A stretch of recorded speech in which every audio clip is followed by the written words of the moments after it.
1st, 2020. Please welcome our speaker tonight, Guy.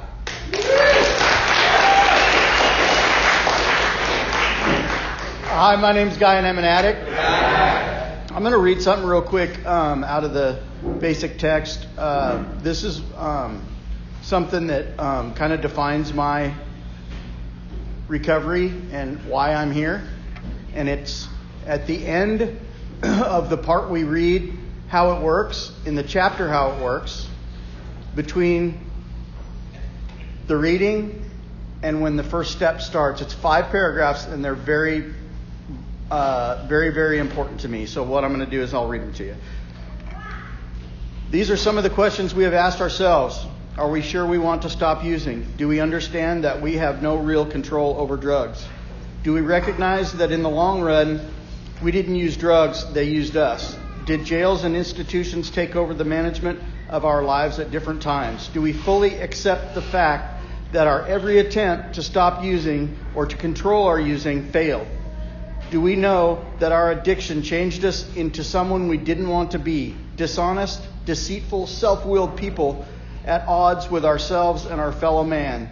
Do we really believe that we have failed as drug users? When we were using, reality became so painful that addiction was preferable. We tried to keep other people from knowing about our pain. We isolated ourselves and lived in prisons that we built with loneliness. Through this desperation, we sought our help in Narcotics Anonymous. When we came to NA, we were physically, mentally, and spiritually bankrupt. We have hurt so long that we are willing to go to any length to stay clean. Our only hope is to live by the example of those who have faced our dilemma and have found a way out. Regardless of who we are, where we came from, or what we have done, we are accepted in NA. Our addiction gives us a common ground for understanding one another. As a result of attending a few meetings, we begin to feel like we finally belong somewhere. It is in those meetings that we are introduced to the 12 steps of Narcotics Anonymous. We learn to work the steps in the order that they are written and to use them on a daily basis. The steps are our solution.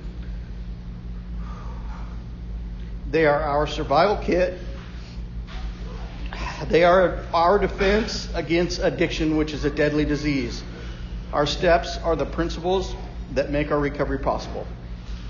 So that kind of really defines my being here and why I'm here. That was my story. When I read that, I knew that was exactly what had happened. Tonight, I've got a new clean date to announce to everybody. So I was digging through some paperwork, looking for my social security card and my birth certificate, which I actually have a copy of nowadays. And I found my admittance slip to Buckley, and it was March 16th of 03. And when I read it, I realized I've been using March 25th for some reason as my clean date. So now I got an extra week out of the deal. So I'm going to start celebrating on my actual clean date, which was the day after I entered Buckley and the first day that I ever went to a Narcotics Anonymous meeting. Sometimes when I say that, people are like, "Oh, he's bragging." Well, I'm like, "Geez, I was 36 fucking years old. You know what? I'd been through so much up until that time. It was pathetic. You know, I never had the opportunity to let myself go to a Narcotics Anonymous meeting. And it wasn't like I'd never relapsed. I relapsed over and over and over. I tried to quit. I tried to do all kinds of stuff. At one point in my life, I was in my 30s, and I was living in a van in my parents' driveway because when I had asked them to let me move back in one more time, I was homeless. They said, "No, you cannot move in with us, but you can park your van in our driveway, and we'll bring an extension cord out and we'll loan you a TV. But when we're gone, our house is in lockdown. You are not allowed in our house while we were here. We're tired of you stealing our shit." So I was 30. Can you imagine 30 years old? That's where my life had gotten me, was to that point. 30 years old. I wasn't able to do shit in my life. And at that point, I knew I was a loser. I was a fucking loser, man. Loser. And it was a long time between that point and the point that I actually got clean. Because that was the point where maybe I thought, maybe I kind of have a problem if I'm living in a van in my parents' driveway and my child hasn't seen me in 10 years. So, maybe that was the beginning of my recovery, but it was another 6 or 7 years before I actually got clean. I know that at points in my life, here's the kind of addict I was. I would get cleaned up. Somebody would feel sorry for me and let me sleep on their couch. Not the couch surfing that I did when I was loaded at the dope dealer's house. I mean somebody who was clean and wanted me to get clean. And I would do really well. I would stop using. I would get a job. I would get some money. I'd get my driver's license back. I'd get my own place. I'd get my own car. I'd start accumulating things. I'd get a nice stereo. I'd get a mountain bike, a sailboat, a BMW, and then I'd get a girlfriend who used. And of course, I would start using, and the first thing always to go when I started using was the girlfriend. Gone. Then all of my stuff, slowly but surely, would start going to the pawn shop. And then I'd be back with nothing but a bag of shit, and there I'd be again. Well, a lot of times what I think of in that situation is the time when I was at my high point when I had the sailboat and the BMW, but I was still using. And I came into this program. I wanted to say I came into this program on the wave, surfing on the wave of methamphetamines from the 1990s. But really, I was washed up on the beach. I didn't surf on in here. I was just like when you see that in the movies where the guy wakes up and he's like, "What the fuck?" So here, what we would do is we would pool our money at work. And on payday, we'd pool our money. Maybe some of you recognize this scenario. We'd pool our money and we'd go to somebody's house and we'd give it to somebody and they would go to the dope dealer's house because we could get more by pooling our money together. And when they got back, we'd split it all up. And then at that house, there was always this fucking loser guy, this fucking waste of a fucking loser on a bicycle who'd just shown up. And he realized that we were waiting for dope, and he would just be like, "Oh, dude, I like your car. Your car's so awesome." He'd just be like, "Yeah, where'd you get that watch? That watch is really cool. I had a watch like that one time." Blah, blah, blah. And I'd be like, "Fuck, dude, get the fuck away from me, man." And I knew that he was just there, waiting for that dope bag to come back, hoping we'd be generous enough to give him a little bit. And I kept going back to that house until I was that guy. I realized one day, I'm that guy. I rode the bicycle over to the house, and I'm freaking waiting for the dope bag to come back that I don't have a share in, and I'm just kissing everybody's ass so that maybe they can give me a piece. And, I'll move on from there to my recovery story. But that's a little bit of a glimpse into my using. I decided to get clean. And then I kept trying to figure out a way, the different combinations of using. I switched only to wine, switched only to beer, switched only to cocaine, switched only to methamphetamines. I'm only going to get stoned. And as I was going through that process, I would just wake up and I would just be miserable. My life would just be horrifying. And I had a police officer who was my next door neighbor. And I had socialized with him a little bit here and there, highs and hey, how's it going? Our apartment doors were like 20 feet apart. And one day I started thinking about it as I saw him pull up, and I thought, maybe this guy could help me. Maybe he can find me a way to get out of this horrible fucking cycle I'm in. It's his job to help people. So I kept thinking about it, and it would never line up when he was there and I wanted to talk to him. Because at this time in my life, I'd really lost control. There was nothing I could do about it. I knew I was going to get loaded, and I knew that it was going to make me feel worse, and I could not stop myself. And I love people whose story includes that same thing, because I have a lot in common with them. Because once you reach that point of loss of control and that fear sets in, that's the most awesome place a person could be to start recovery. That fear of getting loaded, and they know that it's going to make them feel worse, and they keep doing it anyway. So it was that fear one day. He pulled up, and I launched out of my door and I fell as I'm walking out on the step. And I fell down in my yard. He's pulled up and did a U-turn and parked right in front of my apartment and was going to run into his apartment in his patrol car, in his full uniform.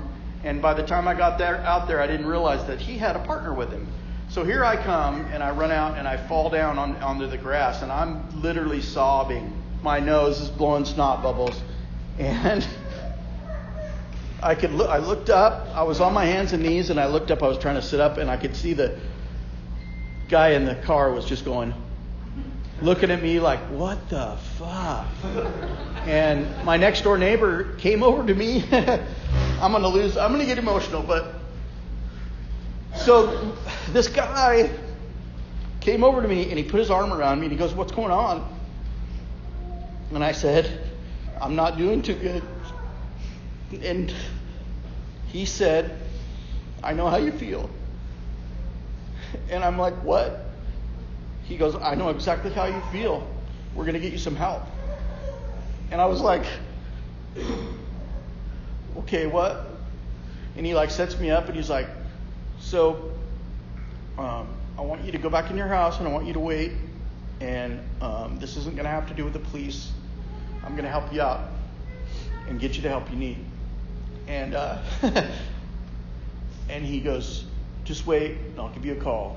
And I gave him my phone number and he left and he called me and said they're going to take me to the Johnson unit, which is the mental health ward at the local hospital here, and I was okay with that, and so he brings me his wife comes and gets me, and they take me to the Johnson unit, and I go in and I do the thing. Is anybody alumni of the Johnson unit here? There's always them. They're always in the room. Always alumni of the Johnson unit. So they take you in and they sat me down on the couch in the day room for the Johnson unit where all the patients come out when they come out of the rooms and they sit. And I'm looking at a box of Tinker Toys, literal, the little wooden wheels with the poke sticks you stick in there. And I'm going, oh fuck, man, they want me to play with Tinker Toys. That's what they've got. They've got going on is Tinker Toys. I am in the mental health ward of a hospital now. This is where I'm at, and I just my whole world deflated. I just realized where I'd gotten myself, and they took me in, and I had an interview with a psychiatrist, and he does the same thing for everybody. He says, remember these 3 words: ball, tree, and flag.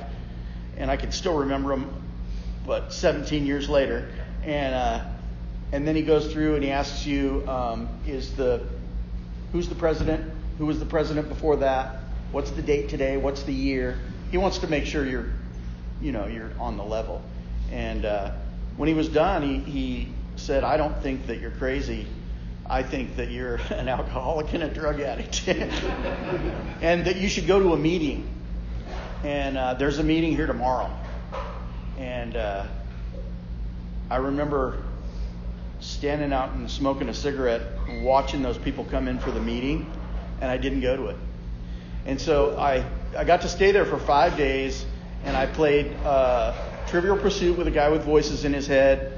I got to make cinnamon soap in the shape of the 3 monkeys that do the, fear no evil, hear no evil, speak no evil. And I painted a real pretty goldfish on a goldfish bowl, about that big. It was awesome. And the day that I got out, a friend of mine came to get me. And he took me back to his house. And I was elated. I was I hadn't used for 5 days. I was in there for 5 days. So he offers me a beer at his house. And I'm like, man, I haven't used in 5 days. Let's see what happens. So I take the beer and I'm drinking it. And drank another one. And you know what? I looked at him and I said, you know what? Take me home. I'm done. I want to go home and I want to go to bed. And I remember I was laying in bed in my shithole apartment, looking up at the ceiling, and thinking, oh my God, this Johnson unit is the shit. I just got done 5 days without getting loaded, which I hadn't done in years. And I just drank 2 beers and stopped, which I probably never had done. And I went to sleep with a big old smile on my face. And then the next morning, I found myself sitting on a curb in front of Ray's grocery store in Oak Ridge, Oregon, just before 7 o'clock when they opened up, because I was back into withdrawals again, and I was waiting so that they'd open them doors so I could buy that freaking quart of Ice House. Because that was what by then I'd owed so much money to everybody. I was on this quart of Ice House thing. And so for the next 2 weeks, my paycheck showed up, and I just got obliterated for 2 weeks. Literally obliterated for 2 weeks. And then I ran out of money. And I walked over, and I knocked on the cop's door again, and he opened up the door. And I remember for some odd reason that he didn't have a shirt on, and I thought that was odd. But he opens up the door, and he goes, "I didn't think you were done." He goes, "Now let's get you the help you really need." And I'm like, "Oh, fuck." And so he's like, "You're going to have to get good and drunk." And I'm like, "I don't have any money." And he's like, "Fuck." Pulls out his wallet and he gives me $20. And he says, "Go down and get some beer and then go find a phone and call Buckley Detox and set up an appointment." So I'm like, so my last drink was actually bought for me by a police officer. So by then my phone had got shut off, and I had to go over to a coworker's house, and I'm knocking on the door. This coworker just got married, and his wife was pregnant, and I knock on his door, and here I am, this weird fucking dude. And he opens the door, and he's like, "What's going on?" I go, "I need to sit in your living room and get drunk and make a phone call." And he's like, "Okay." So I had this coworker and his wife sit there on their couches while I sat on the floor with a half rack of Ice House, or Keystone Ice. That was my last drink. Keystone Ice. Perfect beer for that. So I'm drinking, and I remember that I got to 8 beers, one right after the other, and because the cop said I had to be drunk. And I called Buckley, and I'm talking to the guy at Buckley, and he's like, "Well, asking me these questions. I don't know if anybody's called Buckley before, but they ask me questions." And he's like, "How much have you been drinking or using?" And I was embarrassed. I didn't want to tell him how much. I was like, this is like totally like out of my realm of being honest. And I'm like, and he goes, "Well, let me put it this way. Do you have a beer in your hand right now?" True story. And I look down and I'm like, "Yeah, I did." And that was the first of many coincidences that happened throughout my beginnings in recovery. But so I ended up in Buckley. I remember that the first day I got there, they had a Narcotics Anonymous meeting and served food that it was like amazing food that I hadn't eaten right for so long. And that Narcotics Anonymous meeting, it opened my eyes. I'd never known anybody who'd gone through treatment. I've never known anybody who'd been to a 12-step program. I'd never known anybody in my family or nothing. So it was all new to me, and I was like, okay. And later that night, there was 3 of us in the day room. They used to have couches in the day room. Any alumni of Buckley here? Probably more, huh? Wow. So they used to have couches in the day room all the way around. It's a little more clinical now, but so they bring in this cup of medicine, and they're like, "Here, take this." And there's 3 of us in there, and we each have our own couch. And I took it, and I didn't really know what it was. It was to help me sleep, and I didn't know it was trazodone. So later, I stood up, and I'm looking at the peanut butter and crackers over there, thinking that would be awesome. And I was doing what they call the trazodone shuffle. Have you ever heard of that? And I'm walking, and I go over, and I make myself peanut butter crackers, and I'm carrying them back to the couch, and I literally fall right on my face onto the coffee table, roll off onto the ground, and just look up. And the 2 guys were in the trazodone zone area, and they're just like this on the couch, just looking at the TV. They didn't even notice.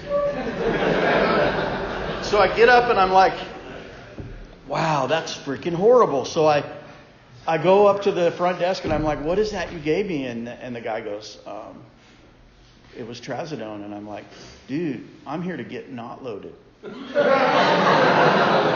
don't want that shit anymore." at all. And he said, okay, and they never gave it to me the rest of the time I was there. And what was funny was there was a guy that worked there, died of cancer, great guy. Him and his wife worked there. And he would talk to me every day about what I was going to do and where I needed to go. And he was trying to talk me into a treatment center. And I finally relented and said, okay. And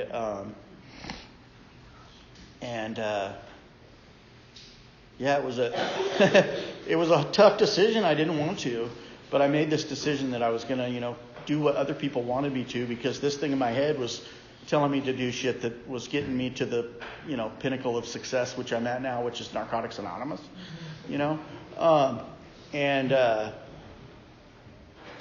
Man, I remember we called Serenity Lane and they wanted $1,500 up front.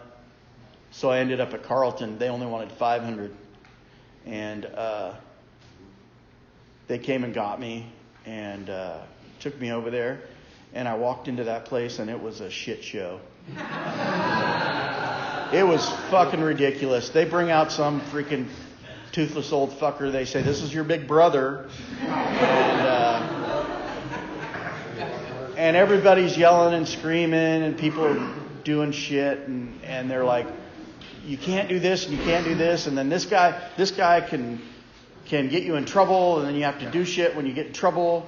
And I was horrified.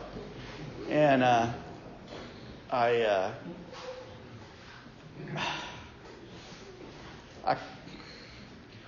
tried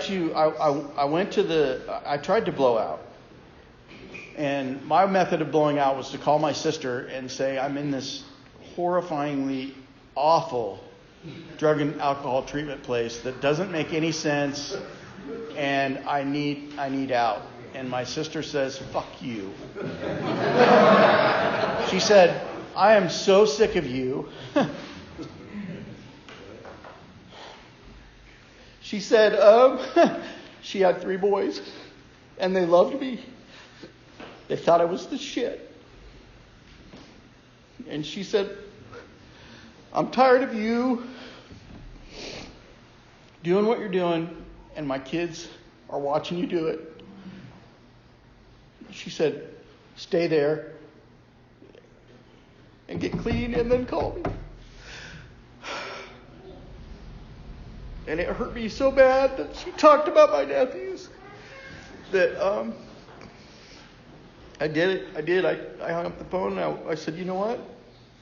I'm staying. And then I just did whatever they wanted me to. It was tough, man. It was, these people just barking at you all day long and no sleep deprivation, get up, do this. Wash a fucking doorknob that's already been washed 15 times today. And go fucking pick up apples, and there were no apples under the tree. And it was horrifying. So I had the bare threads of a job, and when I got to drug and alcohol treatment, my boss asked how long I was going to be there, and I said 30 days. I'm on a 30-day treatment plan, and I left out of there 114 days later. And when I was ready to leave, I was so scared I didn't want to leave. And what had happened, though, is that I was able to go to meetings. The whole time I was there, I went to meetings, and I realized there were some people in these meetings who had shit that I wanted, like a place to live and a car and a girlfriend, and that maybe this Narcotics Anonymous thing could be more of an opportunity than it was an embarrassment, because I was embarrassed. I was totally embarrassed. My whole life was an embarrassment. My family didn't want anything to do with me. I had no friends left. My sister had just dumped me from her kid's life. It was crazy, but you know what? I looked at it after that point as an opportunity. It was an opportunity. My mom wasn't going to be going to the neighbor's and bragging about, oh, my son, he joined Narcotics Anonymous. I'm so proud of him. You know, I knew that wasn't going to be happening. But I knew that there was, you know, it was better than what I was doing, man. Because what I was doing was insanity, man. Insanity. And there's a lot of people in here, and I bet there's a lot of people in here who have a lot of people really disappointed in them right now. That's fucked up. That's fucked up shit, man. Yeah, that's fucked up shit. When I got clean, one of the guys told me right away, he said, I don't care. He said, you know, first he said, are you willing to go to any lengths? And I'm like, well, don't ask me back to your room or something. But yeah, I pretty much don't have a choice. You know, I'm living in a recovery house because I moved right to a recovery house out of treatment. And I asked this guy to be my sponsor. I remember the first time he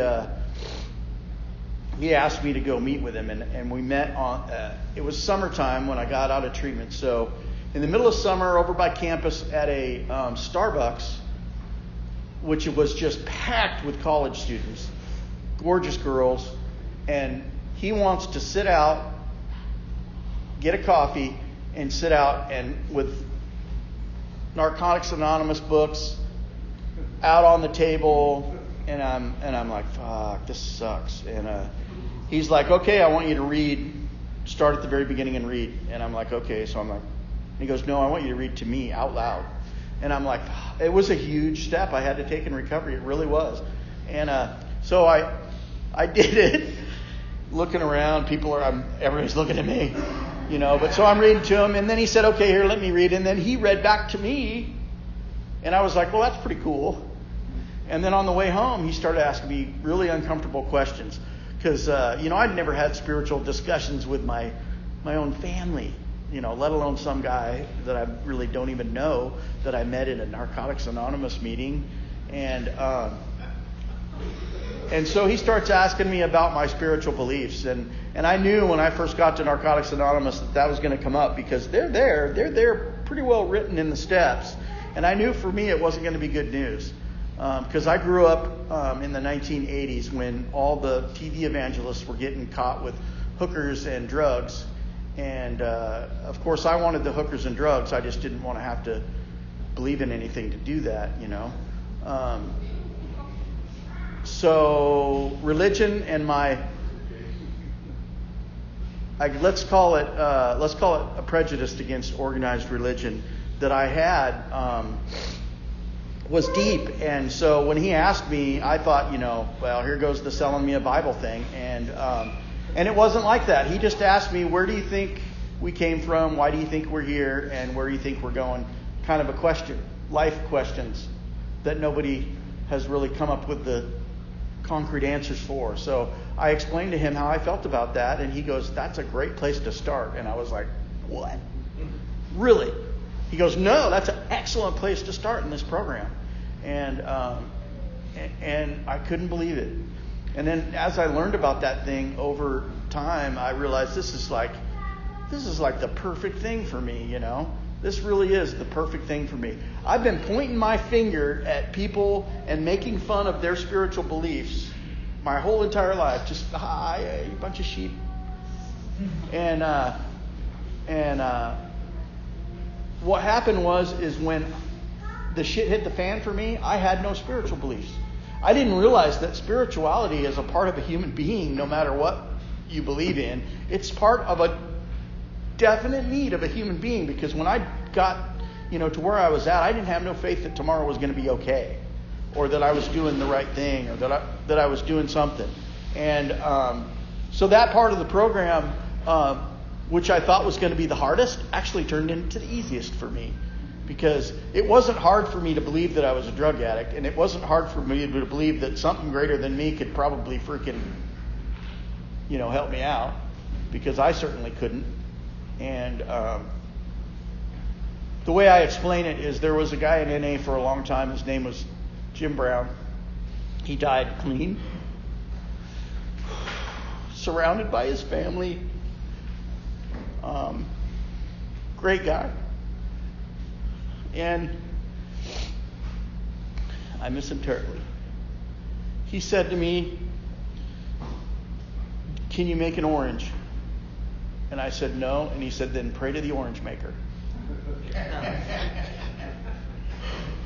There was a whole bunch of other things that were along those lines when I was new, but that one really stuck with me, that, I can't make an orange, but whatever made a fucking orange is whatever made an orange. I can't make one, so let's pray to the orange maker. And I think about that a lot, but it's my spiritual beliefs have changed over time, and I've modified them a lot. But you know what?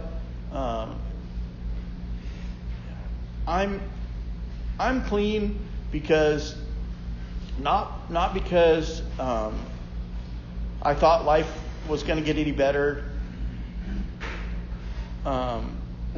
or I was going to get something out of it. I'm clean because it was the right thing to do. Just literally, in my spiritual world, it's the right thing to do for me to not do drugs. Every time I have a thought in my head of maybe I want to do drugs, I think, is in my universe of my world, is that the right thing to do? No. That answer has never been yes, ever. Never.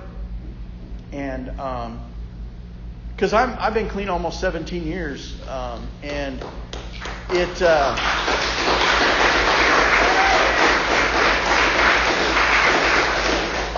thank you. But my desire to use it has never gone away, ever. My obsession to use has gone away, but my desire to use never gone away. I see those billboards and I see those freaking TV ads, and I'm thinking that guy's playing pool with a hot girlfriend. He's drinking this beer that I want that brand too because I want to have a hot girlfriend. And it's not me. That's not who it was,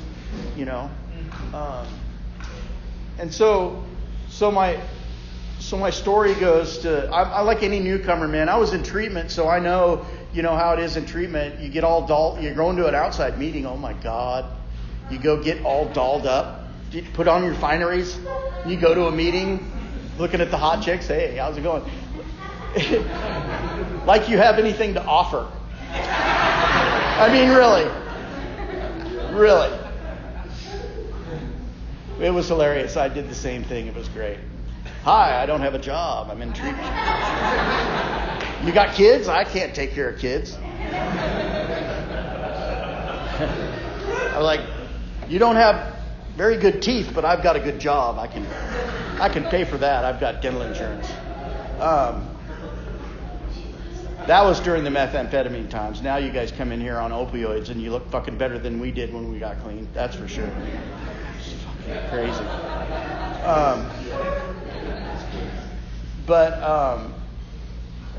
So there I was, and I had to do all this shit, and I got a sponsor, which is like asking a girl to the prom, and then I did the steps. The steps were not good. My sponsor said, if you're not feeling any pain during these steps, you're not doing it right. And I did. I felt a lot of pain. My memories of the steps are a lot of coffee in front of a guy that I met with every week, and we read the book with a dictionary so that we could look up anything larger than 5-letter words that we didn't know the meaning of, and we just went through it ourselves. I had a really good sponsor that was just like, totally, here's what we're going to do. I'm not going to tell you to do anything. We're just going to start at the beginning of the book, and we're going to read it, and we're going to do everything it tells us to do together. And it worked out. It was great. It was awesome. And I recommend that anybody in this program read the literature, because you'll find people in Narcotics Anonymous who will tell you anything. There's people who can fix your car. There's people who will give you medical advice.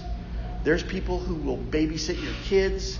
There's people that will do all kinds of shit for you. Legal advice, that's a big one here in Narcotics Anonymous. Oh, no, really, I know all the rules about that. Really. I just got out of prison, but I know all the rules. And so reading the literature is highly recommended because it's pretty much set in stone. And I always thought it funny when I would come home and my housemates at my halfway house would say, "Oh, my sponsor's got me doing. I got to put a note on the door that says I'm awesome," and then and I'm like, my sponsor doesn't have me do that shit. And I'm like asking my sponsor that, "How come you don't make me do this shit?" And he goes, "It's not in the book, is it?" I'm like, okay. So we studied a lot, and my life got a little bit better, you know. My fear, I was still riding the bus. I was still doing the same shit that every newcomer does. Spending every cent I have on new clothes and tattoos. Avoiding getting my driver's license back. And riding the bus everywhere and thinking I'm cool. But finally, you know, after a couple of years of doing that shit, that's not cool anymore, man. It's not cool just to be like this guy that's well dressed at a Narcotics Anonymous meeting. You know, I was $71,000 behind in back child support and wearing a $400 leather jacket to meetings without a driver's license or a social security card. And I had to do something about it. And my sponsor and they helped me. I had a guy sit down with me and help me through getting my driver's license back, and I got my driver's license back. I got all the paperwork I needed to live a normal life, and then I had the hard stuff. The hard stuff is start making amends. That's the hard stuff. Financial amends, they were the toughest thing. That's what kept me loaded for years, was knowing that I was just not keeping up on child support, and it'd been a long time, and that was a huge daunting thing for me. So my sponsor helped me out and started me out with $600 a month child support, back child support payments, and it was tough, man. It was tough. And you know what he said to me? He said, "You know what? You've been clean a couple years. You got your driver's license. You got a car. You keep coming home every day. You've got a shitty job with no benefits. Why don't you fucking get a better job?" And I'm like, because I was perfectly happy where I was at. I was perfectly happy living in a recovery house, having a shitty job, and being able to ride. It was awesome. But that's not what this is about. This is about, you know, becoming a productive member of society. And I was basically just kind of living like I was when I was getting loaded, and I wasn't living up to my potential. And so I was like totally like, well, whatever. And I like made out a resume, and I walked over to a place. I drove over to a place that did the same thing I did where I was employed. And I walked in, I gave them my resume, and within a couple of days I had a job making almost twice as much as I was making. Within just a couple of days. And I would have never done that had my sponsor not said, "Go do that." And it was kind of a life-changing thing, because I had a real job. I had a real job with real benefits and real potential and real like living wages, and everything was real. And it was odd. It was an odd feeling, you know, not to be that guy who was turning in cans to get more rolling tobacco. You know, I wasn't that guy anymore, and it was odd, and I was like, it's a huge responsibility. It's a huge responsibility, not just to go fucking nuts and go out and get loaded again. I've seen a lot of guys do it. They come in, they get the car, they get the job, they get the girl, and they're out of here. Then they come crawling back in without the car, without the job, without the girl, and do it all over again. Fortunately, that hasn't been my story. I've done all that, but I just didn't get loaded. I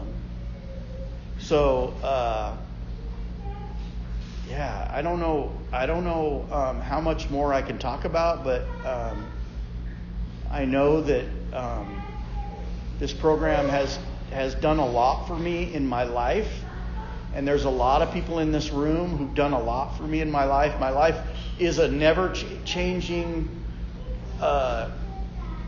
It's almost surreal how my life has gone over the last few years. You know, after you get a few years clean, shit gets real, man. You got to pay. Did you know that if you pay your rent on time, they will let you stay living there? Did you know that if you pay your bills on time, they will let you buy a car on credit with low interest points? It's crazy. I'm like, this guy at my work was like, why do you drive that shitty car? And I'm like, well, my credit's bad. He goes, your credit couldn't be too bad. Mine's horrible, and I just got a car. And I'm like, really? And he goes, yeah, here, go to my bank. I'm like, go to his bank, and they're like, sure, we'll give you a car loan. And I'm like, what? Get a car, pay that one off. We'll give you another one? Really?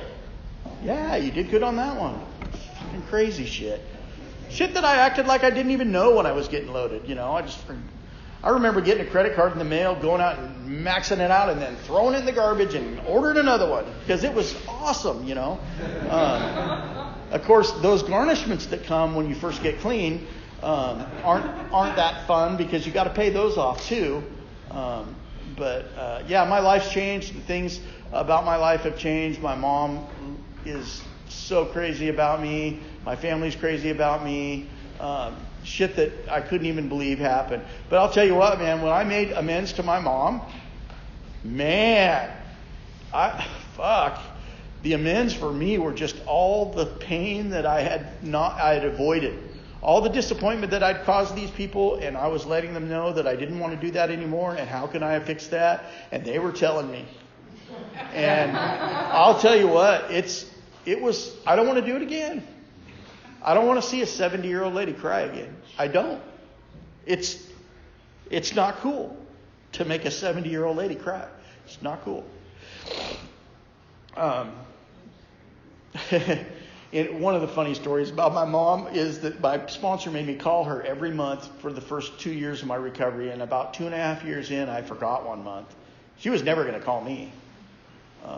They were not happy with me, and it took a couple years, but I remember the first time I missed a month, and my mom called me and goes, you didn't call me this month. I just want to know how you were doing. Oh, my man. I was like, what? So cool. And then I remember the first time I actually drove myself to my parents. My parents are still married. My parents have been married for 56 years. They retired. They built a house. They're completely normal people. I grew up a completely normal childhood. Normal. And they retired on the coast, built a big house overlooking the ocean. And I'm a big disappointment at that point. And so I drive down the first time I got my driver's license. I'm cool. I'm drive down, and they pull out the pull-out bed in the living room, and the kitchen's huge. It overlooks the living room. And I could hear my mom the next morning in there just rattling around. I didn't know this at the time, but she was making my favorite breakfast. And she goes, Guy, get up. It's breakfast time. And I rolled over and I looked at her and I said, Mom, I don't want to go to school today. And she looked right back at me and she said, okay, but you can't watch TV and you can't go outside. That's all I got.